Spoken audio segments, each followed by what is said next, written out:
All right. Hey, everyone. Happy Sunday morning, evening for some, afternoon for Dennis and Mueller. Um, this is the Sound Lab. I'm Trovarsi, and today our special guest, his name is Tunnel. He is a amazing techno artist, producer, live performer. He's Chicago born.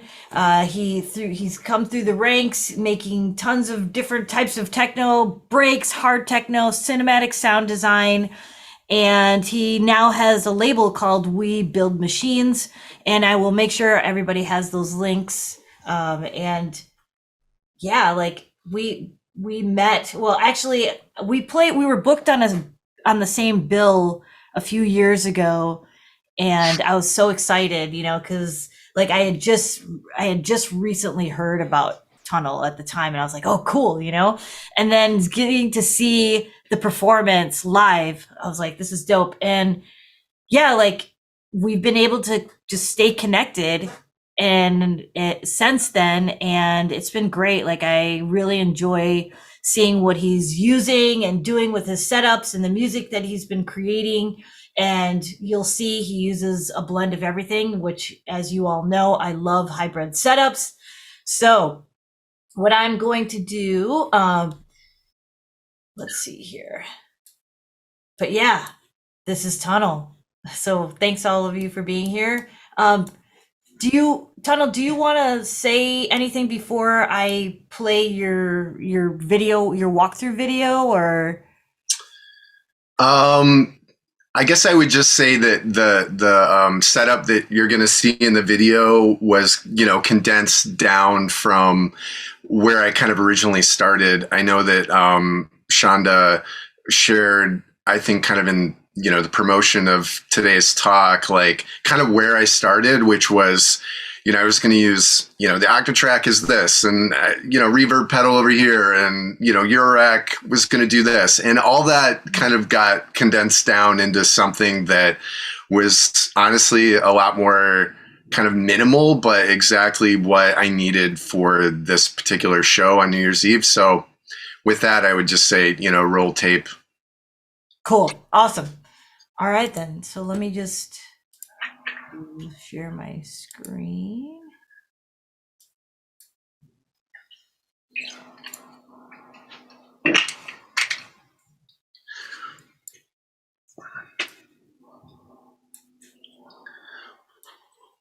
Hey everyone, this is Ryan Tunnel, and I'm going to walk you through a few pieces of gear and a little bit of my process for the New Year's Eve show.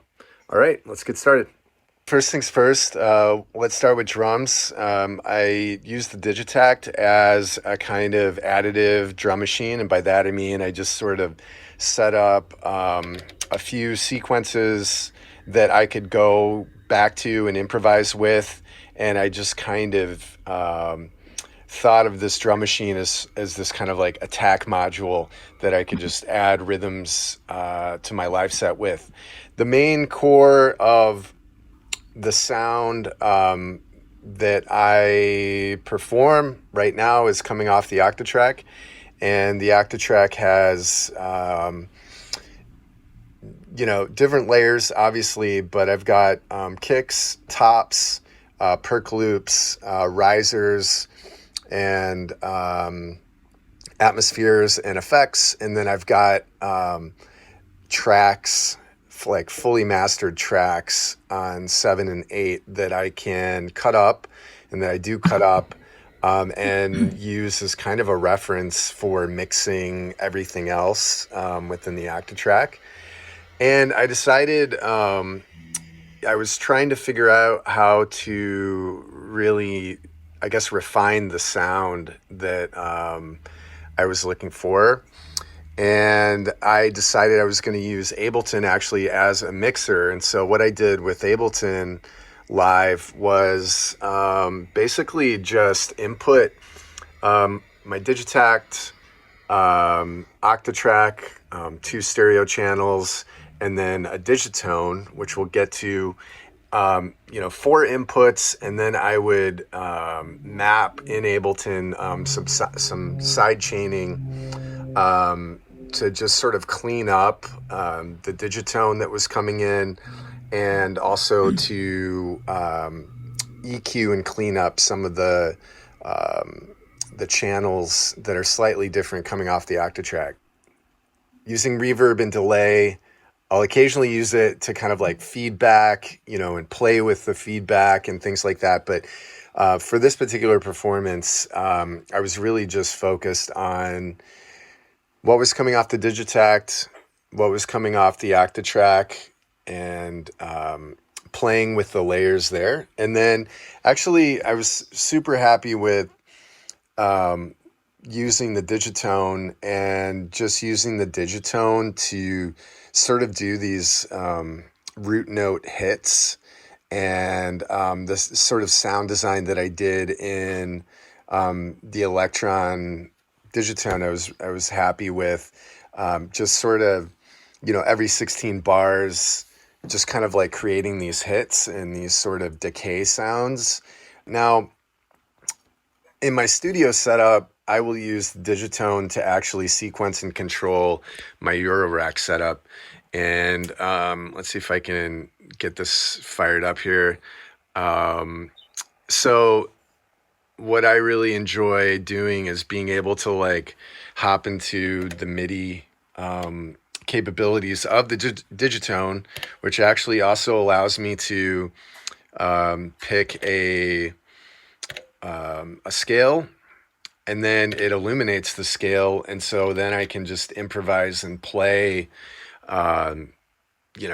whatever I want off of my Eurorack setup.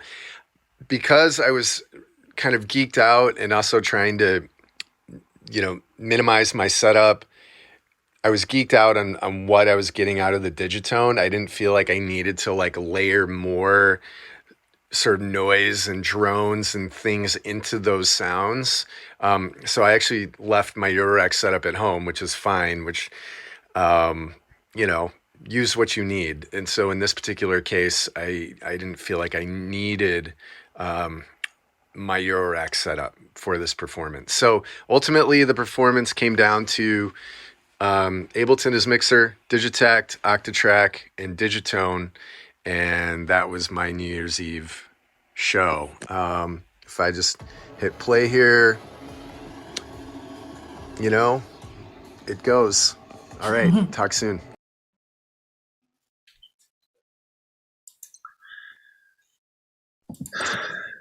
Cool. Very cool. Do you want to, I have tons of questions for you. So Sure, yeah. And I'm sure everyone else has questions too. So we'll do the just, put your hand up, I guess. Here, let me make sure I can see everyone. And MKB's already got his hand up. Do you, I guess we'll go, what works for you? Do you want to kind of just talk a little bit, or do you want me to just start asking you questions, or do you want people to just jump in and ask you questions? However you want to do it is totally cool. Yeah, I'm open to questions. I'm assuming I can hear everyone fine. So just, speak up and I'll respond in kind, and that's fine. All right. So just to, MKB, I'll let you ask your question before I start asking him a ton of questions. I'll interject first. A shout out to fellow trackball user. Yes. Stay strong out there. Yes, exactly. You mentioned risers, and that's not a term I know when you were running through the Octatrack. What's a riser? So a riser is kind of this, term for sounds that rise up over time, and then, usually end like right on a drop, basically. So it's a good way to, build tension. That's, it's a label. So, I mean, you probably hear risers all the time in music. Just, you don't really think of them as, a riser per se. But anyway, anything that just kind of like builds up tension towards a break. And so I just found that like that helps me kind of like find energy moments in what I'm doing. It kind of like helps create some form to what can otherwise just be kind of like, constantly evolving, loops and sounds. And so it kind of gives a pattern to, these 32 bar or 24 bar or, whatever you kind of time them out as. And it's an element also that I can carry through many different, let's say, variations of a track or different tracks themselves. So it adds some consistency between, a variety of material, basically. But then you can like change the sounds of those rising elements too, just to keep things evolving. And so that's what I mean. And how do you time the endings of them? Do you just use do that in the mix, or do you have the rising sound itself end on a downbeat? So basically in the Octatrack, one thing that I started doing that's really helped me kind of like organize my workflow in the Octatrack is to basically set up most of the work I do on a single page. So the Octatrack, has the ability to like sort of clock divide each track, where you can make it a quarter or an eighth. So on a lot of stuff, I'll put it on the slowest because especially if I'm working with samples, and that way I don't have like 4 pages of, the track that I have to organize. I can keep everything on that 116 bar, 1/8 timed track and see it visually, like where what's happening. So in the case of the riser, I can have a nice, like, 16 bar kind of rising sound just set up on that first trigger, on that one page. And that's like, I know at the end of that, like it's going to kind of crescendo and drop, and then we're back to the beginning. So that's kind of how I will set it up. It's cool. It's a bit like the how's it called? The DJ 1000 from Roland. I think the 2 biggest risers on there is one, the white noise they use a lot to rise up and then do the drop. And then the second one is like a hi-hat or a snare, and they put it 1/4, 1/8, 116, like then they let it go. Yep. That's the 2 most known DJ tricks on the floor. Yep. And you hear it. I mean, you won't. I mean, so obviously, like that white noise technique perhaps is like where it started or is still used on different styles of music. But you can really take that idea of a rising crescendo sound and use it. Use all kinds of sounds or rhythms to do that. So I don't use white noise for that purpose, but you're absolutely right that white noise riser, and you'll still hear it. Like I think like Candiing Ray used it quite a bit, like in some of his earlier work, and it still works. White noise through some reverb. Or vocal cuts. It's like the classic. Yeah. So I wanted to ask you about, when you're using like the Digitac, the Digatone, and it's interesting when you're saying about improvisation on there. Do you find that you're able to, I often find myself like writing patterns and then like I have to go to a different pattern to improv, because I don't know, like sometimes when I write the patterns, it's like I can't let go. I'm stuck with that pattern. I'm juggling that pattern or manipulating it. But so I guess how do you improvise on it? I guess like the Digitact or the Digitone, or do you just write fresh patterns on the fly and that's like your improvisation? Yeah, so I'll start with the Digitact. Like I mentioned in the video, I kind of like, it was helpful for me to think of the Digitact as this tool to kind of like have this specific purpose in the context of my set. And in this particular case, it was like, I want this thing to be this sort of like rhythmic attack machine.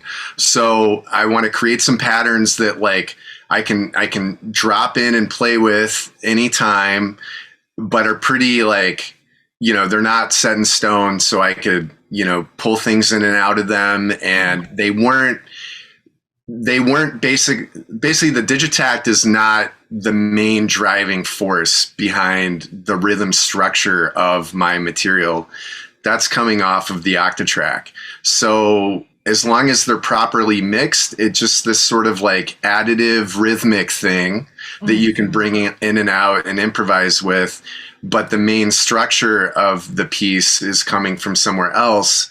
So that kind of opens it up. Like if the Digitact is your primary rhythmic tool, then you're probably not going to play with it very much. I mean, you can, and you know, of course you can, but right. If you're trying to like maintain momentum on a dance floor, et cetera, like it was helpful to me to just kind of keep the Digitact as this play element of play that I could just bring in and out as I wanted it to.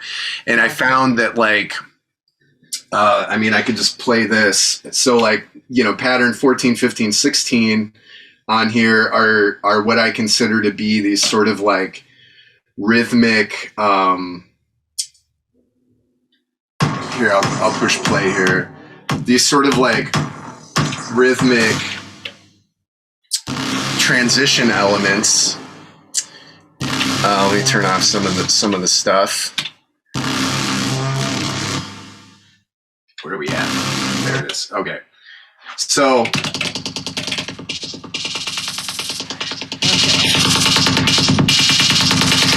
I got, you know, this like cool rhythmic thing happening.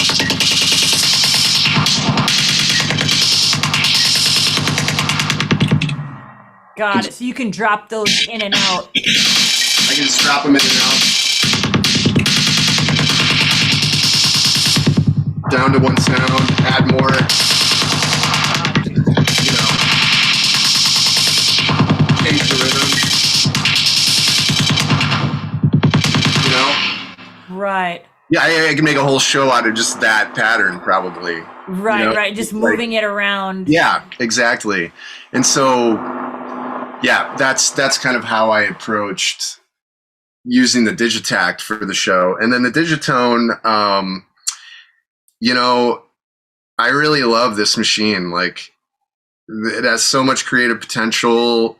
I love just kind of the kind of, I mean, in my world of sound aesthetics, I guess, that FM grind sound is just like, I love it. So it can do that all day long. And so the Digitone for me, as far as back to your question of like improvisation, I mean, it's a lot of fun to improvise with. Like, let me see if I can get a sound off of this real quick. Let's see if it's gonna be nice. Okay, so here's a sound that I use. It's just sort of, you know, nasty hit, I guess I would call it, kind of a restyled hit. And I could just start changing the algorithm. Here, I'll add another note to quicken this up. So I just changed the algorithm there. Change it there.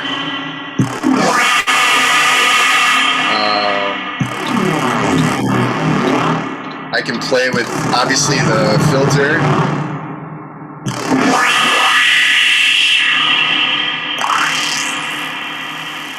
Bring it, you know, down to nothing. So I mean, there's options. Very cool. For improvising. That's coming from the Digitone? Yeah. And that's just one note, two notes, three notes? That's just a root note. Root note. That's it. Is it? No, the Digitone is not a sample machine. No. No, yeah. What makes that is just where you put your LFOs. Yeah. Okay. Yeah. It's actually a complete mixture of one root note and a lot of the effects built in. A lot of like, just modulation. Yeah, Yeah, like just LFO modulation. filters. Yeah. Anda, you go ahead. Hey, yeah, I'm a big fan of the Octatrack and the Digitone too. So, and that's super inspiring how you use the Digitone.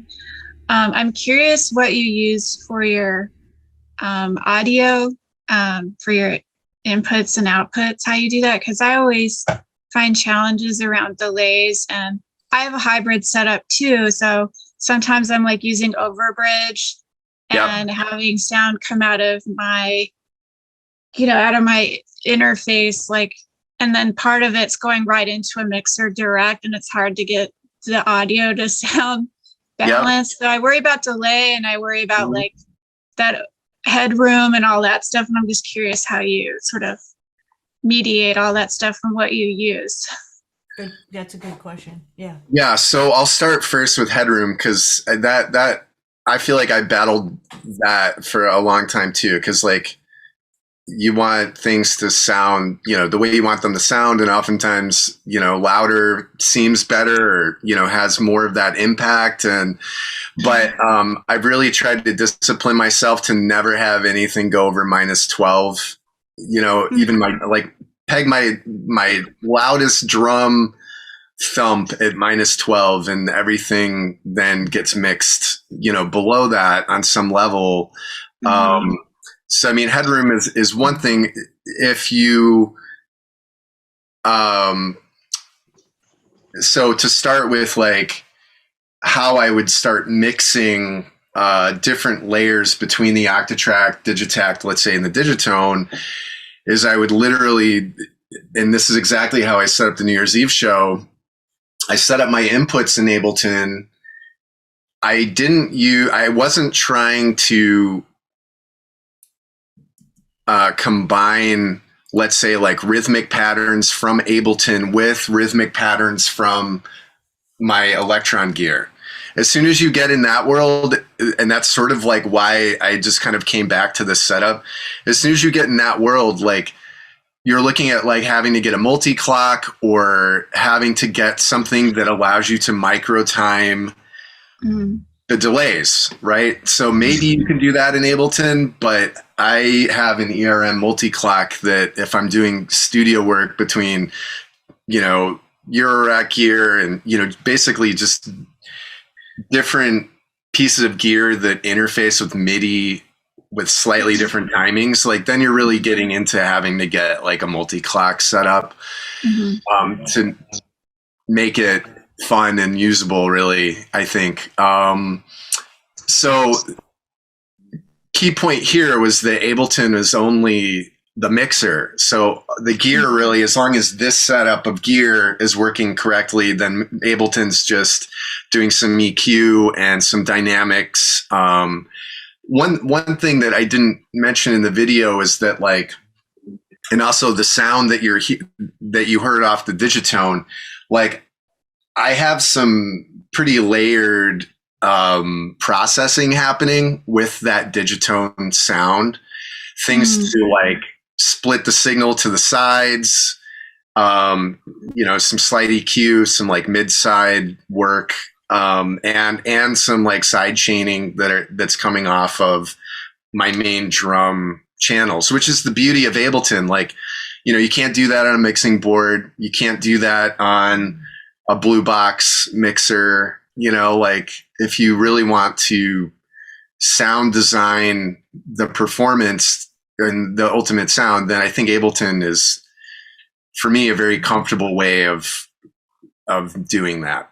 So do you think it's pretty okay for what you're talking about with EQ and side chaining, but maybe not like going as, because you're not really using it for other stuff, so you wouldn't like try to put plugins on the sound after that where you're starting to eat up more processing? Well, you could, because you're using Ableton as a mixer, like the delay that like an additional plugin would add, it's just all, you're still going out that main digital output ultimately of Ableton.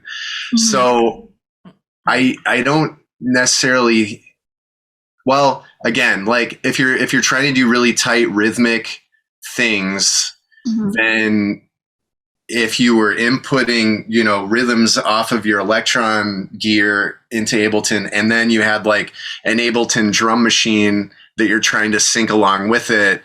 I think you would probably run into those timing issues again. And maybe you could, because I know Ableton has like the track delay timing that you could play with, and maybe you could find that sweet spot that would work. I haven't tried to do that. I appreciate your approach. Thank you. Yeah. Cool. Chris. Yeah, I'm too interested that you're using Ableton as a mixer because I've just gone that way recently with my own setup. I know Shonda's going back and forth but not to go that way with her new setup. And I'm curious, the actual mixing, are you using the encoders on the push? Are you using the volume controls on each of the Electron boxes? Or are you using a control surface? Like I think you've got a soft tube channel there. So what are you performing the mix on? So the mix is really just coming off the Electron gear. Like I basically just like the push. I brought the push along because I felt like maybe I'll want to use some send effects, right? I want to add some delay and reverb, and that's how I would do it.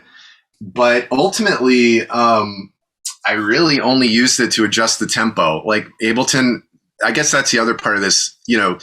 Ableton was the master clock for the whole setup. So everything was being synced off of what Ableton was putting out for reasons like adding internal delay effects and reverb and things like that, within Ableton. But I honestly didn't even touch it like the whole show. It was all just because, and this is like one thing that I just sort of learned like in the process of creating the show is I was like, okay, I want to mix what's coming in. Okay, I'm going to hit mix on the push and I'm going to, tweak some faders here. But then I want to maybe I want to play with at least what I had originally thought would be like a drum machine or something in Ableton.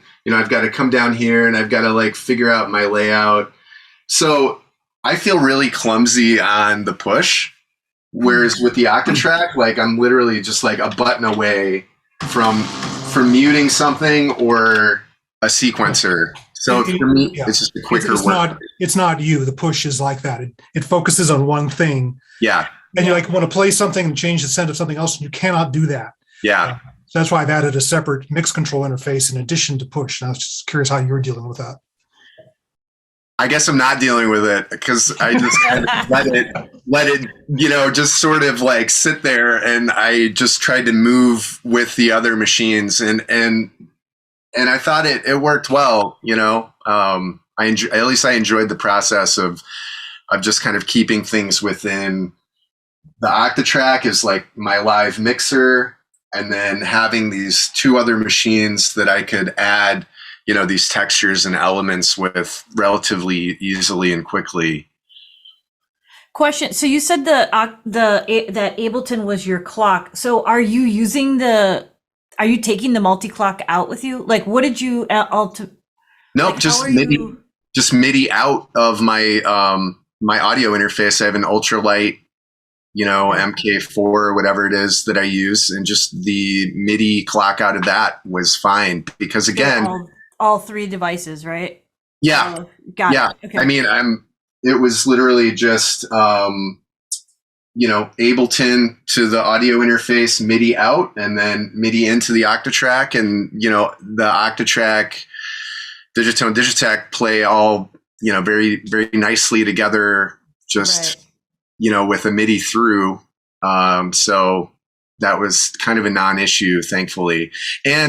But also using when I do use my Eurorack setup live, I've found that the Electron clock works fine with like the MIDI to CV that I have with my Eurorack setup. So like I've never, I'm not pulling drums off the Eurorack. It's more drones, pads, sort of rhythmic noises, but not like central necessarily to the groove, more kind of like, melodic rhythms, things like that. So again, that also keeps up fine just using the MIDI within the Electron gear. Give me a second. My cat is banging at the door. I'll be right back. Okay, come on. That's so funny. Okay. All right, I'm back.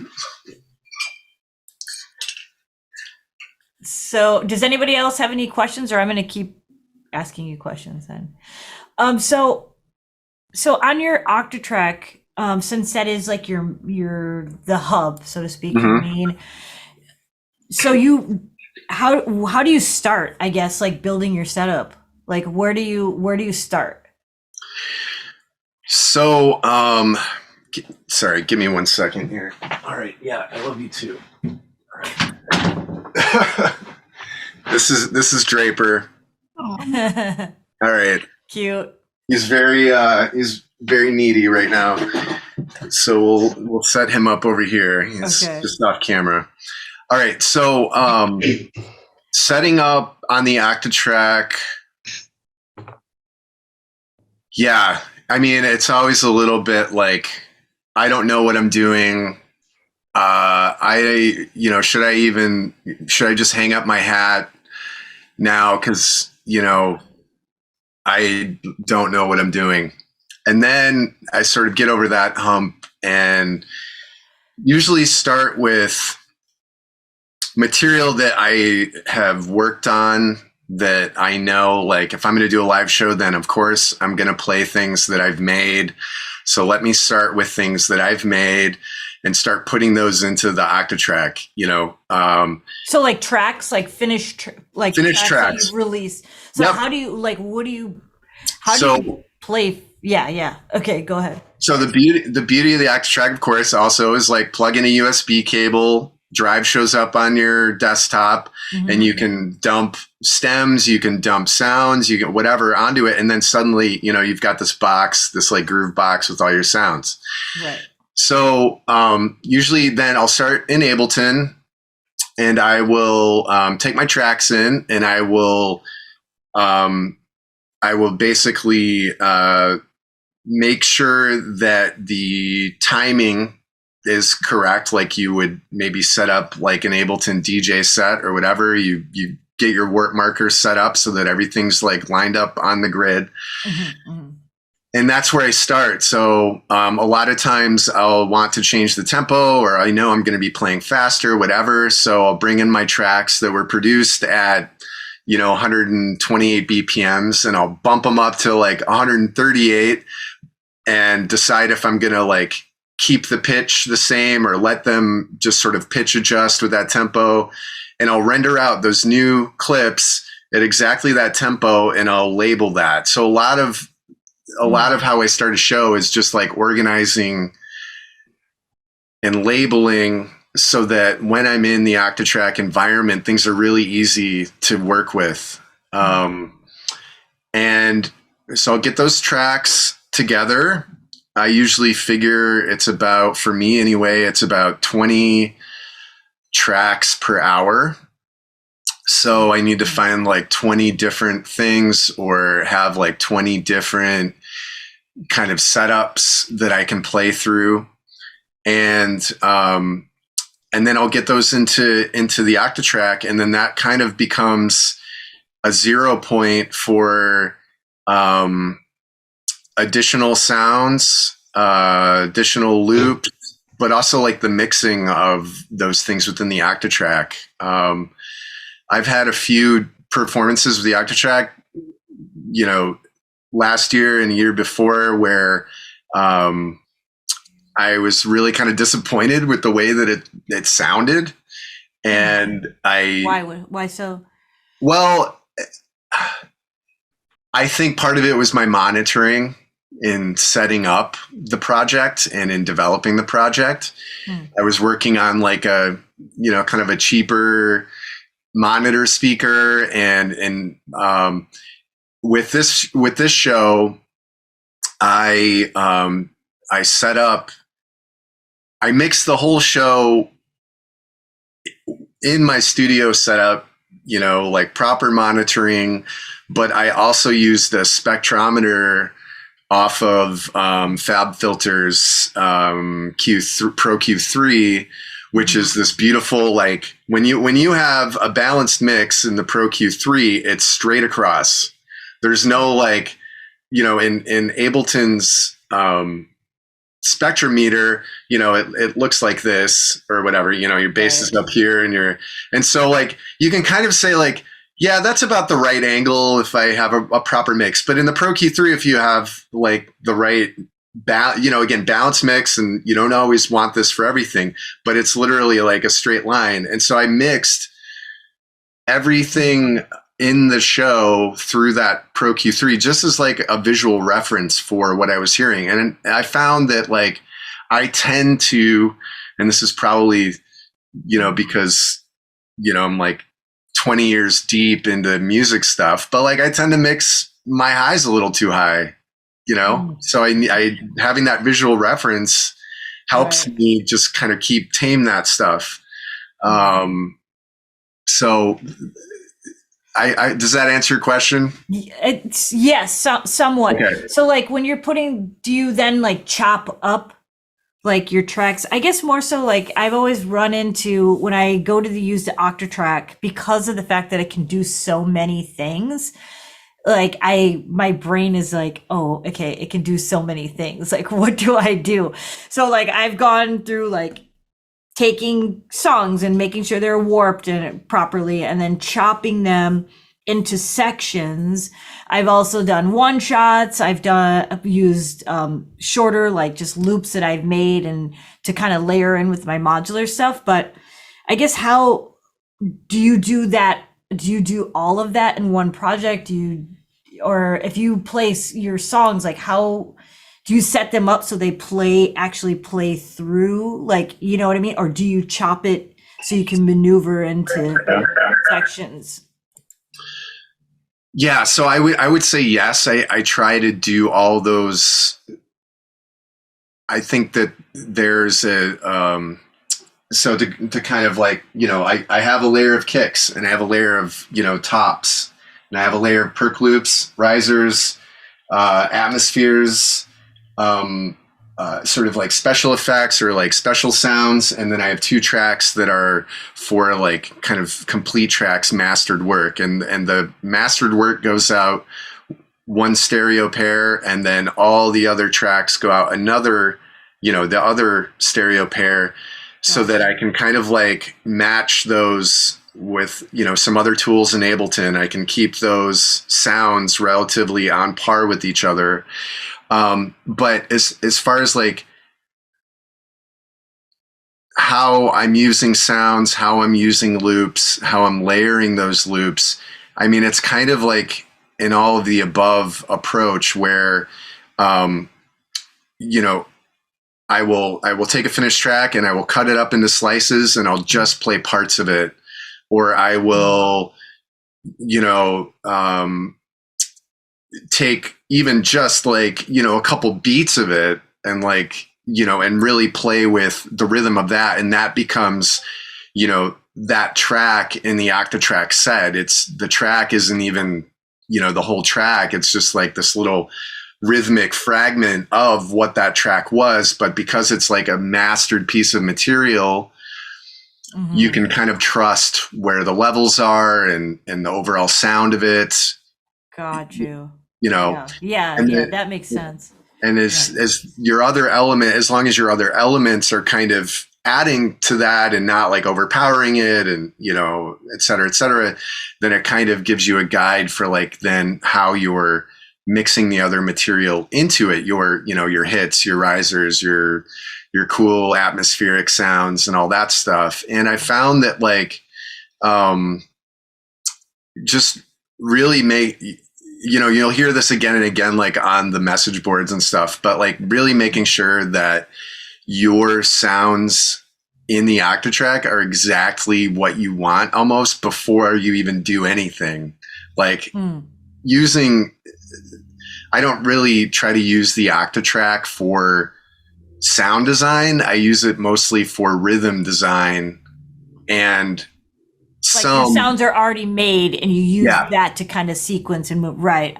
Yep. Same here. I haven't really messed too much with sampling into it and like that, but I'll use the reverb and I'll use the reverb. I'll use kind of like the lo-fi and I'll use the filter just to kind of like add some texture or like pull things back in a mix or whatever. But yeah, I mean that's its limitation too. Like you're only going to get two effects. So in general, it should be the sound that you want it to be and that you play with or that you want to play with, in the context of your set. But got you. Cool. Does that answer your question? No, yeah, that does it. Okay. Yeah, that answered my question. I'm just checking to make sure I'm not missing anyone's hand up here. You can do neighbor and master track for extra effects though on the Octatrack, right? What's that? Neighbor tracks and master track for extra effects. Yes. Yeah. Yep. I definitely could, but because I'm using Ableton as a mixer, I don't need that. So I can have that extra layer or that extra track open for sounds. Cool. So then for your Octatrack, because you have two stereo pairs, that's the other two channels in your Ableton. Because you had 4 channels, right? Is that, Yep. Yeah. So 2 from the Octatrack, 1 from the Digitone, 1 from the okay. Yep. Cool. Both of those are mono. Obviously Digitac, Digitone are coming in mono, and I kind of went back and forth. Like, do I want the Digitone to be stereo? But again, because just to kind of, in the interest of trying to keep things tighter and less muddy, I decided to just do a mono input off the Digitone and then do a kind of like, stereo spread effect or widening effect in Ableton. Gotcha. Yeah. Cool. So now before you took out the modular, were you routing that into the Octatrack, or were you sending that straight into Ableton? I actually route my Eurorack stereo out. So I have kind of like a drone pad layer, and I'll move this laptop so you can see it a little bit. But I basically have like drone pad layer here, and I have kind of like rhythmic element or kind of textural rhythmic element here on the bottom. Mm-hmm. And so I basically have stereo. And I have this stereo, it doesn't necessarily have to be, but so 2 stereo inputs into this little Bafaco mixer here. Gotcha. And then the stereo out of that mixer is going into the Digitone. Okay. And so I was a little concerned. I'm like, can the Digitone handle like a Eurorack level going into it, and out of it again? And how will that sound? But I have that set up really low. It's only coming in at like 20% of its total headroom. Got you. And that is about where I want it. Sounds fine, but also like the Eurorack elements and the Digitone elements are kind of like occupying the same space, let's say thematically in my set, Right. Like the Digitone is like, hits, but also kind of these like droney hits. Well, that's kind of the same, in terms of the mix and sort of frequency spectrum as my Eurorack setup. So it's sort of like when I perform with it, I can mix in and out of it. Actually, I can mix the Eurorack into the Digitone sounds, and they can kind of seamlessly blend together, or I can do one or the other. And that's kind of how I like to work with it. That's the cool thing about the Digitone, is that it does have that stereo, the inputs, where you could also put, the master effects on there. If you were mixing it in Ableton, if you wanted to add the reverbs or the chorus and all that sort of stuff, which is kind of cool. And the other cool thing about using the Digitone as a controller is that like if I'm in the MIDI, I'll hold this up a little bit.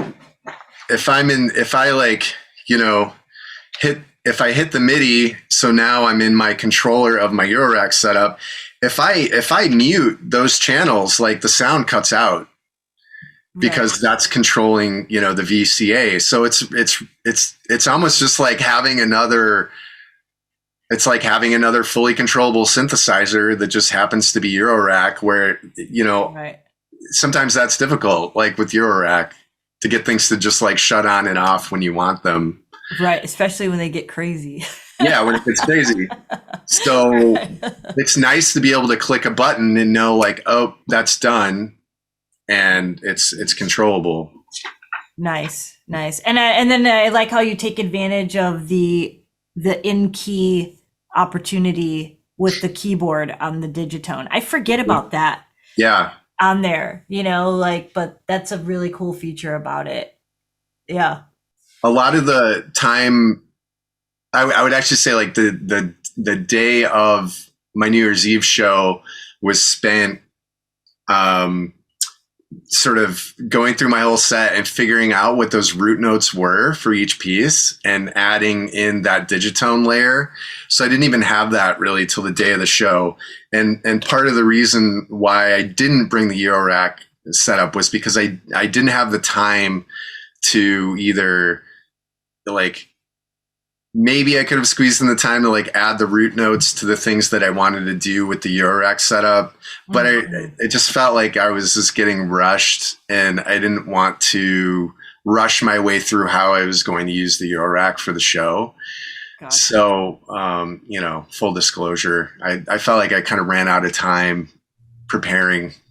Yeah, no, I mean, it's important that you're sharing that information, because I think a lot of, when we think about playing shows out, the instinct is like, take everything, you know, like all this sort of stuff. And it's like, when I first started playing live, like, you know, I look at pictures sometimes, it's so funny. Like I had so much shit and like so many controllers, like a controller for everything.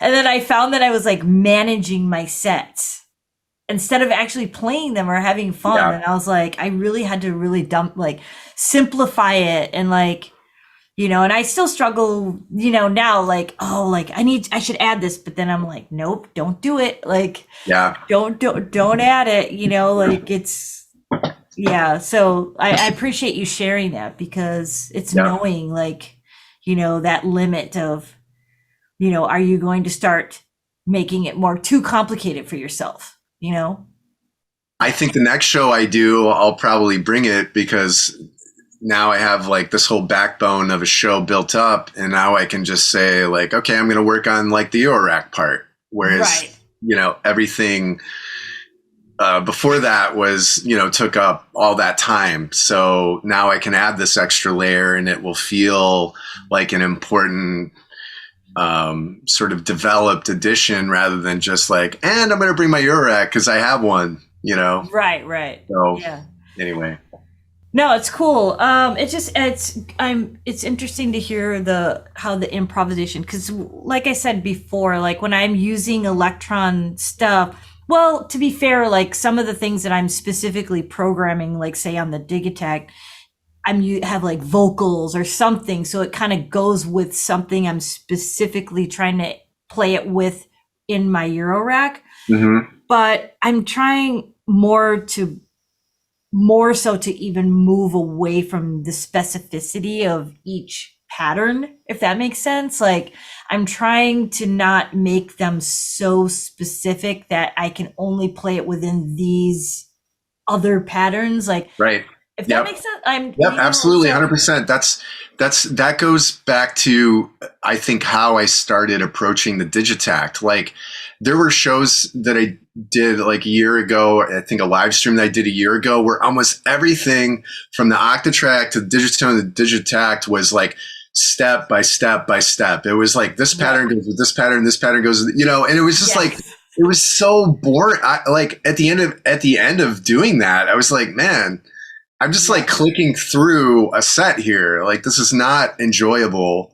to play and Right. probably not necessarily enjoyable to see. And, maybe it kind of works musically, but Right. so again, like the Digitact is this great tool, I think, to have some like general use patterns that can be used anytime, anywhere. And if you can set up like, 1 through 4 are like my standard 4/4 kind of beats, but like 15 through, or 15 and 16 are these like transitional or like, heavy build up rhythms, and you can use those anytime. You can use those throughout your set anytime. Right. And then you don't have to have like 5 banks of Drums. stuff. Yeah, no, totally. Where it's like pattern changing and like dealing with all that stuff. Yeah. Yeah. Dennis, I see you have your hand up.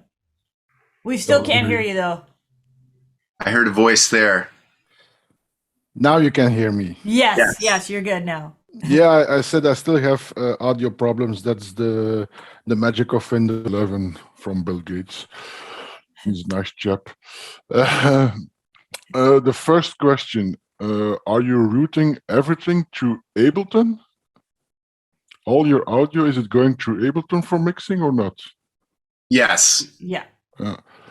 And if you're using Ableton as a mixer, is it like just using it as a fader? Or do you also put like compressors, EQing on it?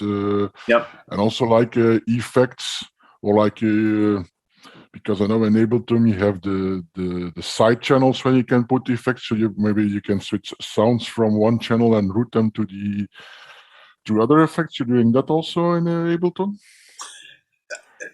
I think that's a really cool idea. I'm using it in a pretty basic way. I am using like multi-band compression, EQ. I'm using mostly multi-band compression, EQ, and sort of stereo widening for specific tracks. I'm using like, the drum bus, for example, to get a little more punch and like transient impact off of the Digitact. That's something that I have like, in that particular layer. And again, I think that's what is the beauty of using Ableton as a mixer when you do live stuff, because you do have those tools then at your disposal. Whereas if you were just using a mixing board or another just sort of simple straight mixer, you wouldn't have the capability to do that. But yeah, does that answer your question? Other question. And so are you actually doing for your live a mastering on the master out of Ableton, or do you leave that clean?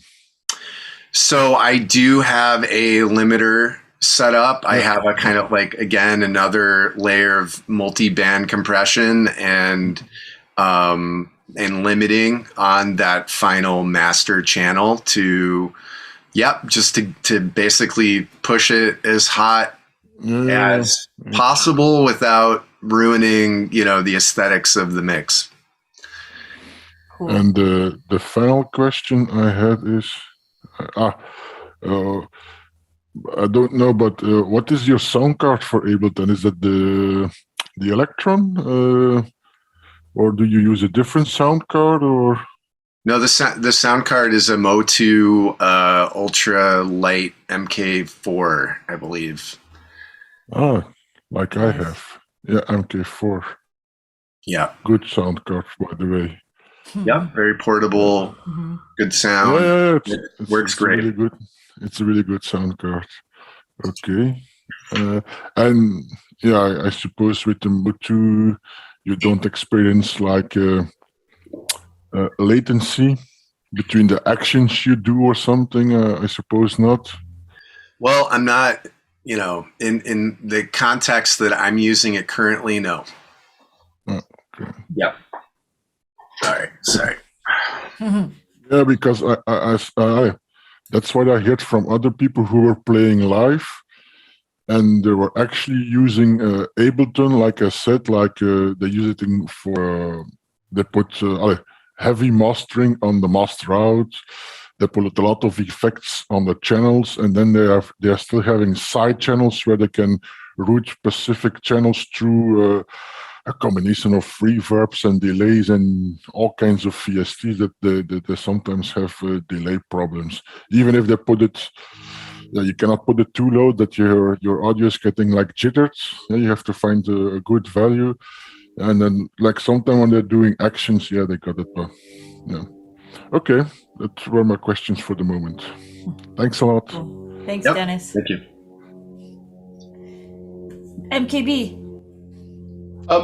It sounds like you've got audio going between a bunch of devices and mixing or mix-like things happening in a bunch of places. So have you had problems with gain staging that at all, and how did you address them?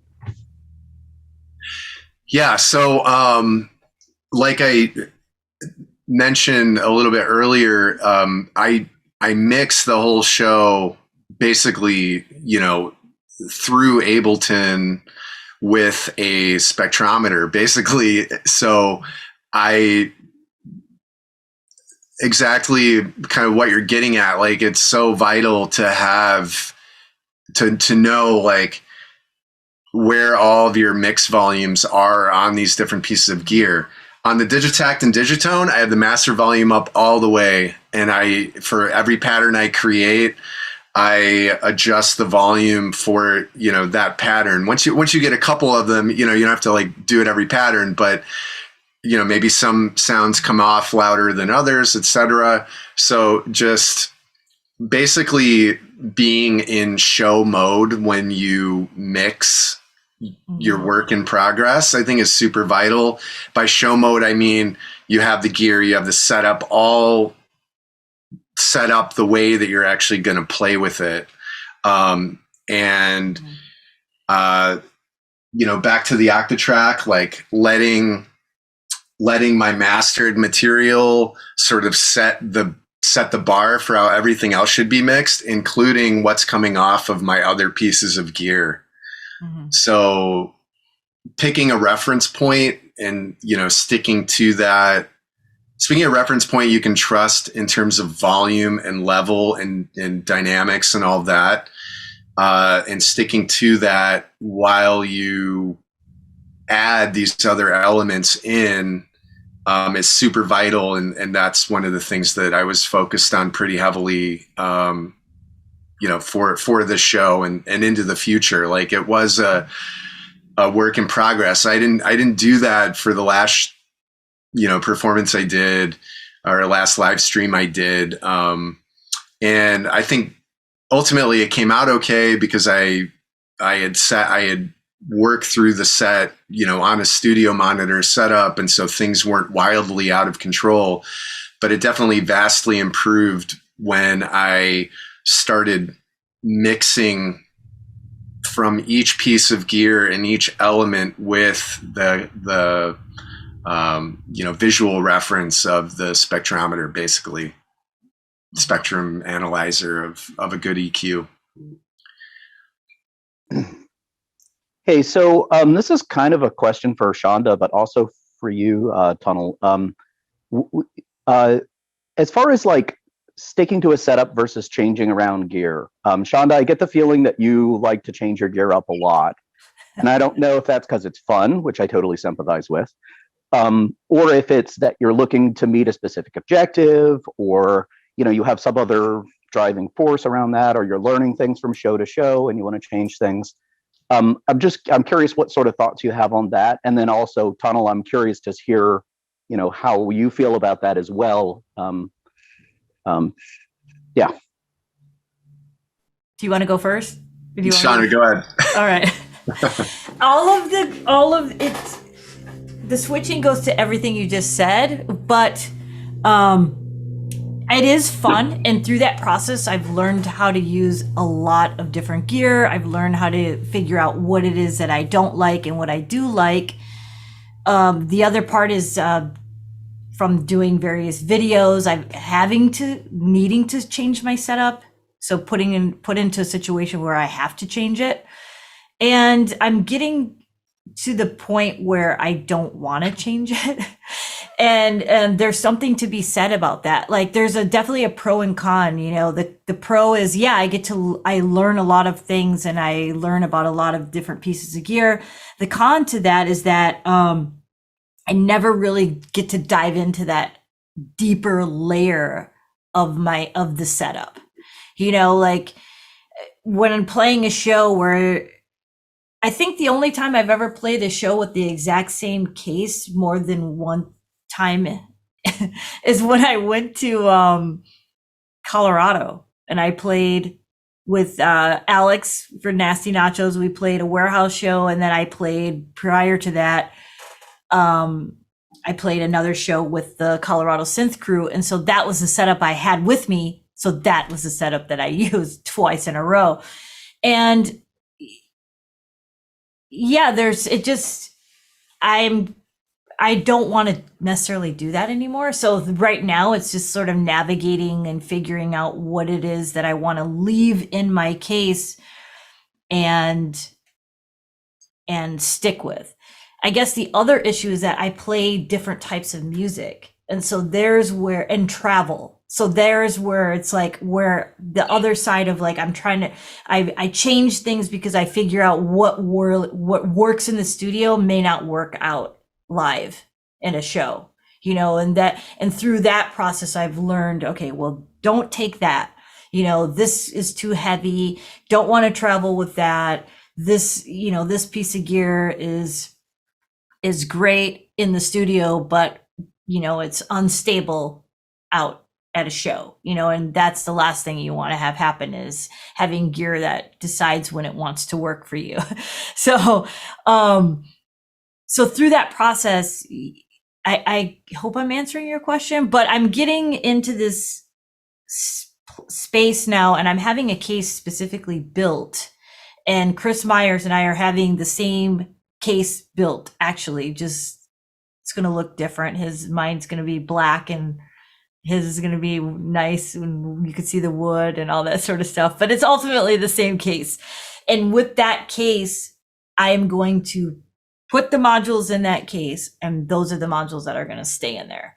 And I have like other cases, you know, if I need to do like videos or what have you, but my goal, that is what I've been working towards, is like figuring out and using January as that opportunity to really solidify which of those modules are going to make it into that case.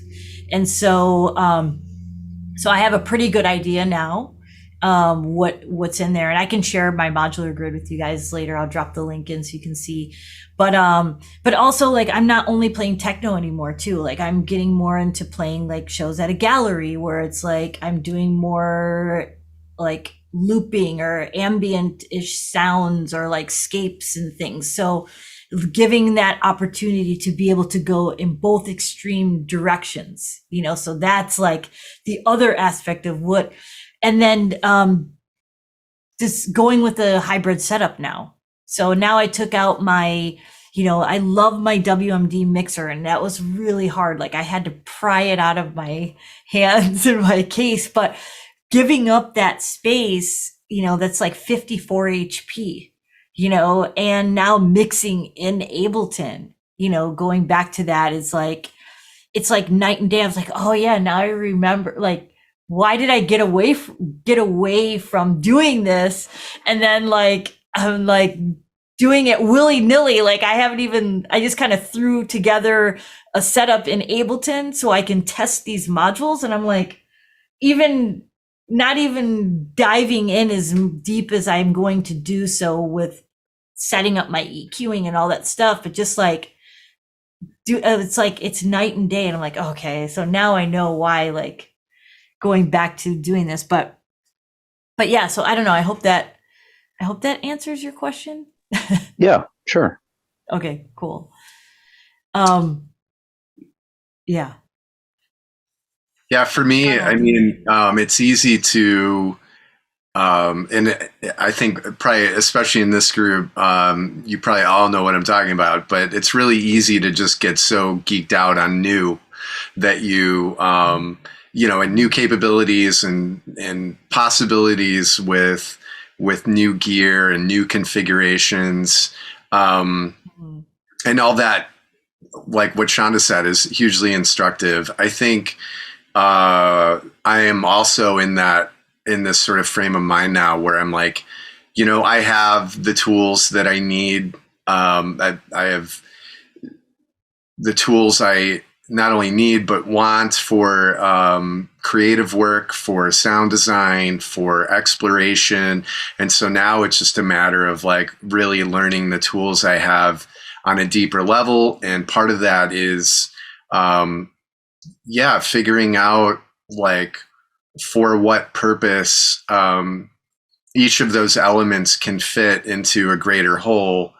And, in the case of this New Year's Eve performance I did, I discovered that, there were a few factors, but I really didn't need my Eurorack setup because there wasn't really a hole anymore in my performance. The Digitone was going to fill that function, and the other pieces of gear I had were going to do their part, and and done. So I was able to work with, and there are plenty of layers of creativity in those three pieces of gear, in a live setting and in a creative, context, in a studio context. So, exploring the breadth of gear is fun. I think ultimately what's useful in accomplishing the music that you want to create or that you want to perform is more important and usually requires less gear. Right. I kind of related to that topic, and I'm curious for both you, Ryan, and Shonda, and maybe anybody else. There was a time couple before COVID that I was basically doing a show once a month, once every other month, and I would try to do a whole unique set for each show. Mm-hmm. I just got burnt. I like the opportunities and the connections, but I felt like since COVID happened, it's given me even though my work is busy, but it's also giving me the opportunity to get deeper with stuff. Mm-hmm. And I'm wondering if it seems like sometimes when people are doing shows or whatever, it's always like this sense of urgency to rush and get something done. And I just don't know how sustainable that is over the long term, if it really helps us to go deeper with our stuff. I don't know how, if you ever confront that, or if that's, maybe it's not even an issue for either of you, but it's just something I think about. I think, I can speak to this. I do like to create new material for a live show, and I in some ways feel like I can thrive off of that pressure of that deadline. I also feel like it's important to treat shows to kind of like, okay, a live show can be anything. It can go anywhere, but to break that down into elements of preparation that allow you to develop an aspect of your practice that truly is an evolution and a development. For me, in preparing for the New Year's Eve show, I got into sort of like a ton of sort of pre-organization and pre-planning with the material before I even started laying it out. And I had never really done that. I'd done some of that, but not to the level of detail that I did for this show. And I feel like, there are aspects of that I'm going to, take with me forward for every show. And it's actually going to help me do things more efficiently. And to the question of depth, I mean, depth is like, could mean understanding your tool better. It could mean understanding your, personal process for creation. on a deeper level, you've asked more questions of it and you've gotten, some more fundamental responses from yourself back, in terms of your practice. So I guess maybe the question is, what do you mean by depth in that question? Yeah, it's a pretty broad, it could mean all of the above, but yeah, I guess it's, when you're in a sort of synth loving community, it's always like the new thing. That's one aspect of it. But then there's like the sort of your techniques and how you create and how you produce. And sometimes you just keep doing the same things over and over again because you can do them efficiently, but maybe you're not stretching yourself. So yeah, it could be kind of all of the above a little bit. I think the deadline of a live show, can go either way. It can, sort of, you can take the path of, I've done this before, I know this works, let's do that again. Or you can say, I'm going to try these different things and see how this works. And I feel like you're generally, like for me, I'm generally more rewarded by the process of like, I don't know if this is going to work. Let me try this, that's just the kind of artist that I know I want to be, but it's never easy. There's a ton of like self-doubt around that the entire time, at least for me.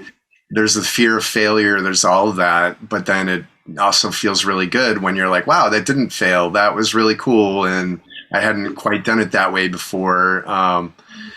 So. Cool. So, can you guys hear me? Yeah. Mhm. I had Zoom trouble earlier, so I was wondering. So, like over the past, 2 years now, I've been trying to get better and better, and I'm not doing hybrid really. I do have an Akai Force, but I basically use it as a soundboard, and the same way you're using Ableton, so sort of, like as the sound processing. But what I've been intently trying to do is treat everything like a performance. So like I stream to Earth Modular Society all the time. When I'm practicing, I'm performing to a certain degree. And so, when I think about what you just asked, and is it Anda, right? Yeah, Anda, yeah. Yeah. When I think about what you just asked, like for me personally, the way I've been approaching it is I'm getting deeper and deeper in learning a lot of pieces of performative things that become a toolkit that I can switch to as I'm performing, like in terms of like paying a lot of attention to transitions from one thing to another. What I'm weak at right now, I need to work at, and Sean and I have been talking about this quite a bit, is I'm I'm bad at overall arrangement because I'm just doing like loops and then switching to a loop and whatever. And I need to start focused on like better on my mixing and actually arranging the whole piece. But I think I've gotten good over the past year, especially in a lot of performative things that I know let me cover up the happy accidents and mistakes that happen while you're doing this stuff. Because like if you're really experimenting and doing it this way, I found for me has made me brave about it, because like I just get out there and shove whatever out there and I try to perform all the time. And then when I have a show, like I'm performing for Modular World next weekend, I just recorded that yesterday. When I do that, I put a little bit more effort in terms of planning and getting everything together. And then I may go through it a couple of times, but I don't try to overthink the performance either, because that kills it for me. I want to be having fun while I'm doing this. That's the reason I'm doing it. So anyway, that's just my 2 cents. Yeah. Cool. I like that idea of like using, your non-live time to focus on a specific area that does translate into performance. I feel like those little mini goals go a long way to helping evolve your creativity, your creative practice and your abilities. Whether that's like, okay, this week I'm going to focus on transitions, or this week I'm going to take whatever time I'm applying to music and focus on finding that one sound that I've been hearing that it keeps getting stuck in my head. Like, then, right. You're sort of always moving forward. Cool. Yeah. I mean, for me, I definitely am like you in the sense of the show is like like the deadline. It really can push me to motivate, and I then write like a ton of new material for each show, and then and that's some of it turns into like a couple of those pieces may turn into a release, and then a lot of it just sort of is like if I record it and then it's gone. It's kind of crazy, but you know, but I might pick one or two things out of them, like, you know, this could really develop into like a releasable track. And I'm not saying like I'm not making music that's good enough, but I think in a live, the way I perform, it's a lot of pattern layering and arranging. Like I am the song mode, you know, and arranging and things like that. So, you know, through that, it's like the joy of that is like the moment of the live performance and performing it and like moving through those specific pieces or patterns. And then in there, I'm like, oh, well, this specific thing and this specific thing here, like I'm going to develop it further. And then that will become like a release or something. So maybe like that Reform, I did like an hour's worth of music, which is a lot of fucking music to write. And I probably pulled like maybe 2 songs out of that. I thought you were going to say I pulled a muscle. No. No, I pulled like 2 like songs or tracks out of that I felt like, okay, I'm going to keep this and like develop it. I want to chime in on that, because we were having the conversation earlier about kind of like breadth versus depth. And, you know, when you're creating an hour's worth of, you know, fresh material for a show, and then you sort of like, okay, the next show I'm going to do the same thing, or am I going to take what I created for that show and try to like really fine tune those transitions and really fine tune maybe some of the sound design and like do it again, but different and like on a deeper level. And I've gone both ways. I've, you know, tried to do totally different every time. And I've also tried to just sort of like improve what's there. And there's like, you know, you could argue pluses and minuses on both sides. You can definitely get like fatigue from hearing that same material over and over again, and you just want to create something new. But anyway, you know, it's always that line of like, I'm trying to find like up the middle, like you know, like I have certain things, like especially like when on the Digitax Digitones, it's much easier, or the Octatrack or what have you, it's much easier to save. Oh, okay, I really like that pattern. I really like, you know, whatever, those vocal shots or what have you. I can save that. So it's like, all right, so I have patterns and things. I'm like, that's like, it could be, it's like two processes of thinking. It's like, okay, I like these things. And then like thinking of yourself as like not like a band, you know, like when you go see a live band, you have a level of expectation of like, you want them to play certain songs, you know, like that you love. You want to hear the new stuff, but you might want to hear those 1 or 2 songs that they played before. So I sort of am like, okay, well, I really like these patterns, like a couple patterns. I'm going to keep those patterns as sort of like, I might use those. And I've used them in various sets. And so that's sort of like my loose, I don't know, like my songs of like, if you've heard that set, like maybe you've heard that one song in the middle of my set.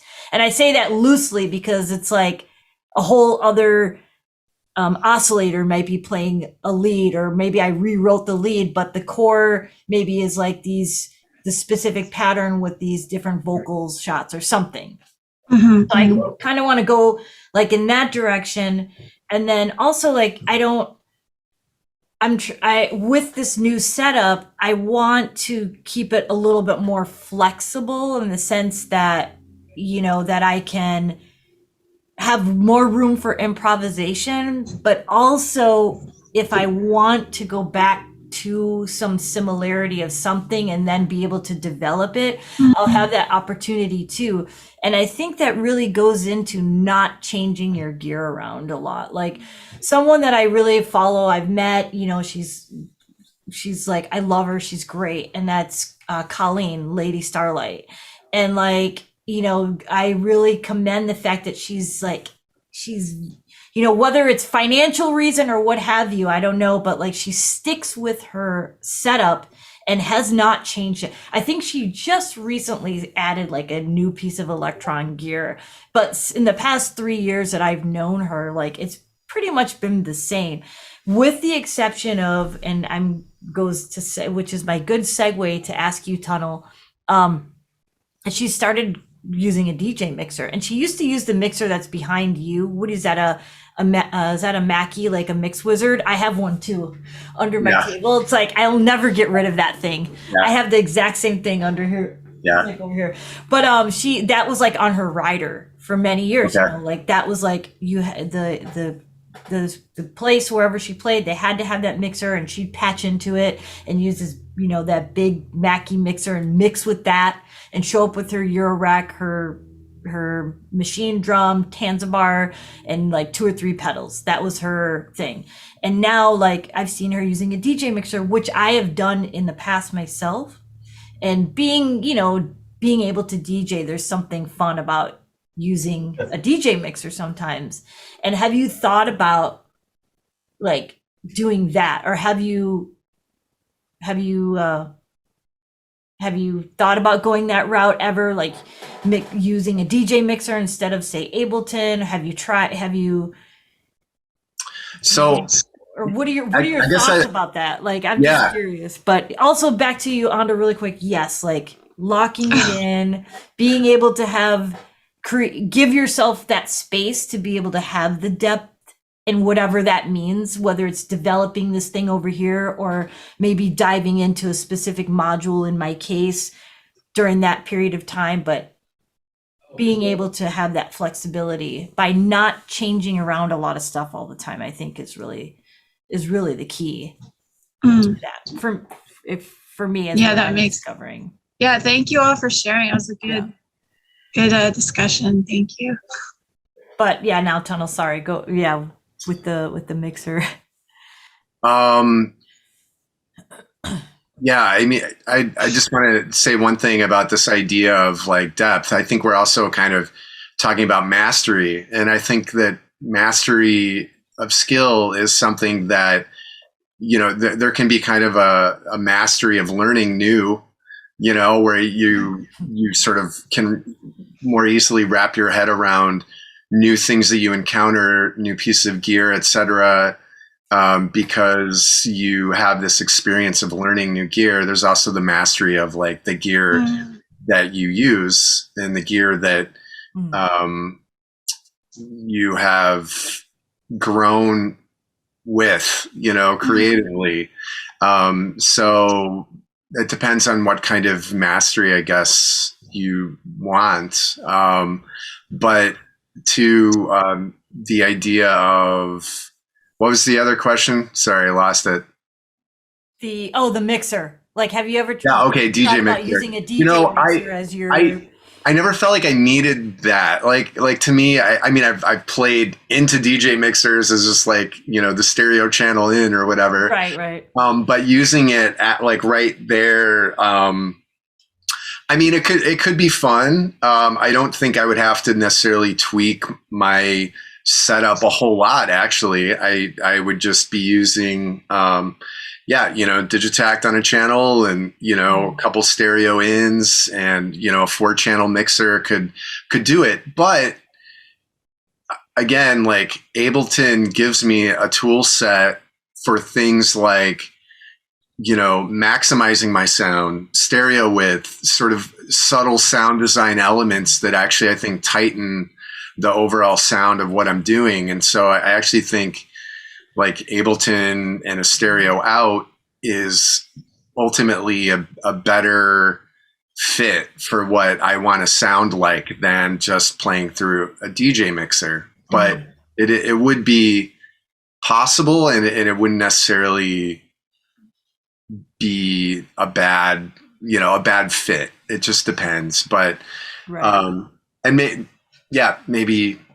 I'll try it, you know, and see how it goes. But cool. Are there any other questions. I just want to check in on everyone. I mean, this has been a great session. Thank you so much for being here and answering all of our questions and really diving deep into your process. It's been Absolutely a great learning experience. Nice to meet everyone. Cool. So we're like about an hour and a half in or so. So if nobody has any questions, I'm just going to go ahead and stop the recording. All right, cool. Well, thank you so much, Tunnel, for being here. Don't disconnect just yet, but Yeah. awesome.